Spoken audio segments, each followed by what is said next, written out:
I went to Johns Hopkins, I went to UPenn, and I've ghostwritten college apps for over 1,200 clients. I'm going to be reading you another community essay. This one focuses on an uncommon connection. Let's get started. I was raised in the pumpkin house. Every autumn on the lawn between the sidewalk and the road grows our pumpkin. Every summer we procure seeds from giant pumpkins and plant them in this strip of land. Every fall, the pumpkin grows to be giant.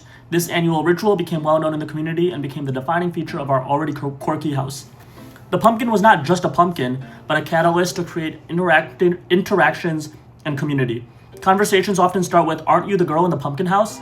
My English teacher knew about our pumpkin and our chickens. His curiosity and weekly updates about the pumpkin helped us connect. So already right away, the author touches on the values of family and ritual in the first few sentences and touches on every single season, so that's a nice narrativizing tactic. She then mentions the word community explicitly, which clearly connects to the prompt for the essay. And in the second paragraph, she mentions the value of connection, very important here. She goes on to say, "One year, we found our pumpkin splattered across the street.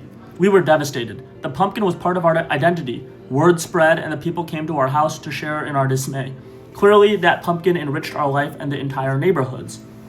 So here she introduces the problem. She raises the stakes too, because the pumpkin was part of her family's identity as well as that of the community, and it was just destroyed. It really hooks the reader in to figure out what she talks about next.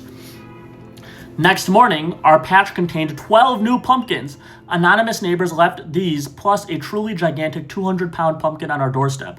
So immediately, right away, she hits you with the twist. Describing the neighborhood's response is a very vivid example of what makes for a great community. And then she finally finishes up and says, "Growing up, the pumpkin challenged me as I wasn't always comfortable being the center of attention, but in retrospect, I realized that there's a bit of magic in growing something from a seed and tending it in public. I witnessed how this act of sharing creates authentic community spirit. I wouldn't be surprised if someday I started my own form of quirky pumpkin growing and reaped the benefit of true community." So the author finally finishes up, makes another uncommon connection in her conclusion with the unexpected idea that the pumpkin challenged her. She then uses very poetic language to reflect on the lessons she shared and says there's a bit of magic in growing something from a seed and tending it in public. A unique value.